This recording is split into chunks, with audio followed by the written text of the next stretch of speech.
Hey guys, Pandemonium here. Merry Christmas, Happy Holidays, and thanks a lot for making this a reality. So with this occasion I decided to challenge myself to make a Christmas game in a couple hours, and at the end of the video I'm gonna let you decide if this game becomes a tutorial or not. So let's go! I'm starting at 2:38 PM and the first thing that I need to do is find some good looking assets and set up a basic scene. Thankfully the asset store has lots of Christmas models that I can just borrow.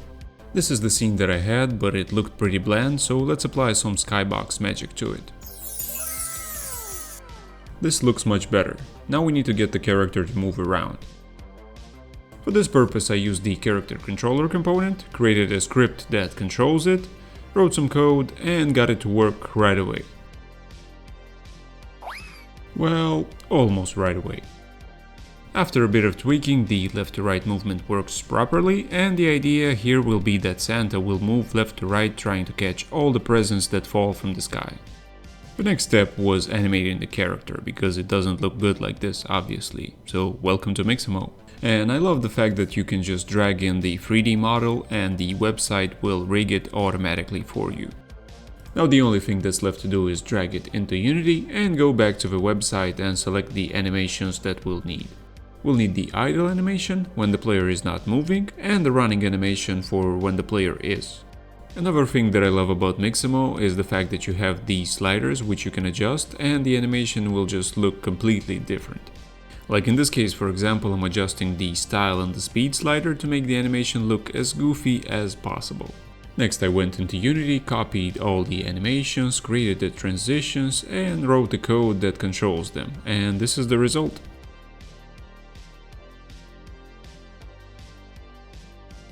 Looks pretty good, but the player is still facing forward while running left and right. So that's my next task. In order to achieve this, I need to rotate the player object on the y-axis.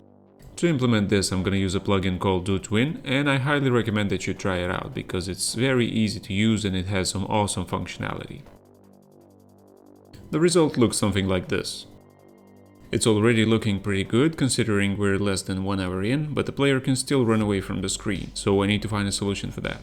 My first idea was allowing the player to move only when the X position is lower than the limit. But this created an issue where the character often got stuck on the edges, and that's not good. I did some thinking and I came up with a very complex solution. Just use 2 cubes with colliders and make them invisible. Problem solved. Next up, I need to take care of a spawning. So I created another cube and placed it above the player, kinda like a ceiling. Now I'm gonna create a spawner script and attach it to this object. The logic here is pretty simple. This object is gonna spawn presents along its length with a certain delay. But with each present spawned, this delay value is gonna go down so that the game becomes harder and harder as you progress. But I also made sure that we have a minimum delay value so that the game doesn't become so fast that it's impossible. The presents themselves will look like this, and they will have a box collider to detect the collisions with the player and with the ground. If the present hits the player, you gain 1 point, and if it hits the ground, you lose 1 health. With that being said, the next thing that I'm gonna implement is the player health script and a basic UI to show you how much health you have. For now, I'm gonna use these 3 circles instead of hearts and come back to this later, but let's see how it works. But after a bit of tweaking, I got it to work finally.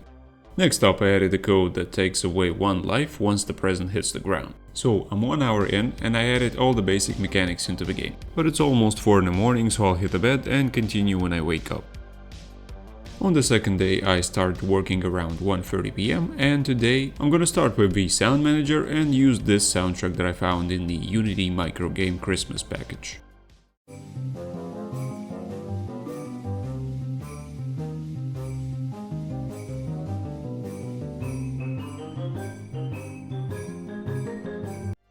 Next I added feedback sounds for when you successfully pick up a gift and when you drop one.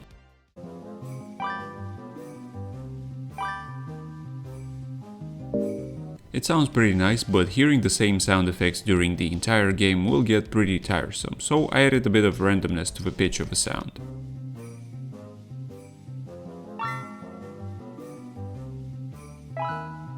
And finally I got around to replacing the red circles with actual heart sprites. Then I placed black containers behind them so that it's easier for the players to see when they lose a heart.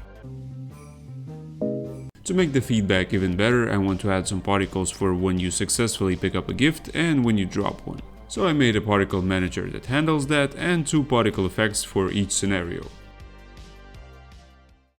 So when you catch a present, you'll see some bright yellow stars, and when you drop a present, you'll get a broken heart, which looks pretty good and I think it's thematically appropriate. Next up I move to the game manager, which will control the game states and will keep track of a score after you start the game. And now that I have that done, I can just put a single text object at the top of the screen and it will display the score.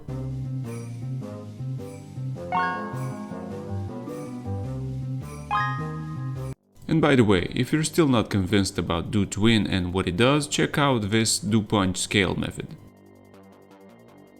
If you paid attention to the text score, you'll see that it popped up and then it went back to its initial scale.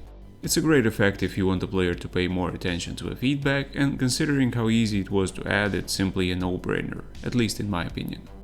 Alright, now we have a game manager and a score, but we still don't have a proper flow where you can start the game and actually end it when you have 0 lives. So I got to work on a simple menu manager and made a couple menus. The first one for when you start the game and the second one for the game over scenario. And the game will also show your high score on the game over screen to add at least one incentive to play the game long term. So we're 2 hours in right now and the game is entirely playable, but we still have a lot to improve, so that's what I'm gonna do right now. First of all, I changed the title of the game because I didn't like the previous one and used a custom font for it. Then I made some better looking buttons. Then I went on to improve the game over screen by changing the font, the buttons and adding a current score alongside your high score. Alright, looking good. The only thing that's bothering me right now is the fact that Santa Claus is still happy on the game over screen. And that shouldn't be the case because he's late for Christmas. Just like I am always late with my videos. So I went to Mixamo again, grabbed another animation, imported it to Unity and used it on Santa. And there you go, now he's grabbing his head in disbelief and shaking. But he's still smiling and I don't like that, so let's wipe that stupid smile off his face. To make this happen, I need to go into Blender, import the model and change up his mouth a little bit. Now he looks like this, much better. And to make his expression even more dramatic, I rotated his eyebrows to make him look even sadder. Poor Santa. Now it's time to bring the model into Unity and use it when the game is over.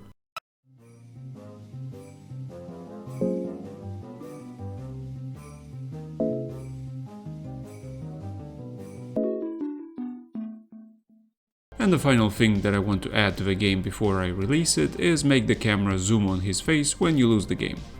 So I quickly made a camera controller and made it subscribe to the game over event, and when that happens the camera is going to move closer to Santa's face. And the final result looks like this.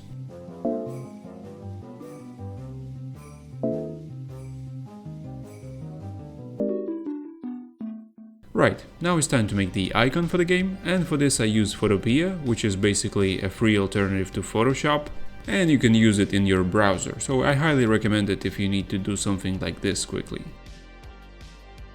The final result looks like this. It's a bit basic, but it'll do the job.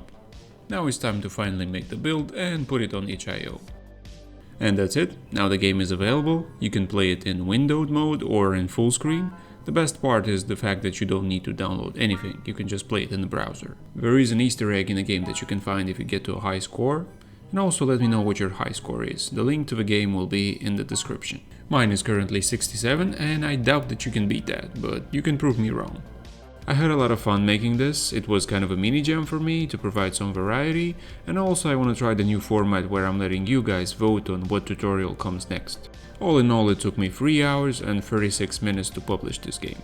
And now comes the most important question of this video. Do you want me to make a tutorial on how to make this game? And when considering the answer, keep in mind that I could be using this time to make something more exciting, so I recommend voting yes only if you are really hyped to see this, or if you want to make something similar. The link to the poll will be in the description of the video and in the pinned comment. All the Patreons will get access to a source code immediately, and if you want to get it as well, consider becoming a Patreon. But seriously, I want to thank all of you guys for making this year amazing. I started off 2021 with no subs basically, and I'm almost at 6,000 now, which is just crazy to me. And I very much look forward to this year, making new games and sharing them with you, so thank you. And I hope you have a great year as well. stay safe, and keep making games.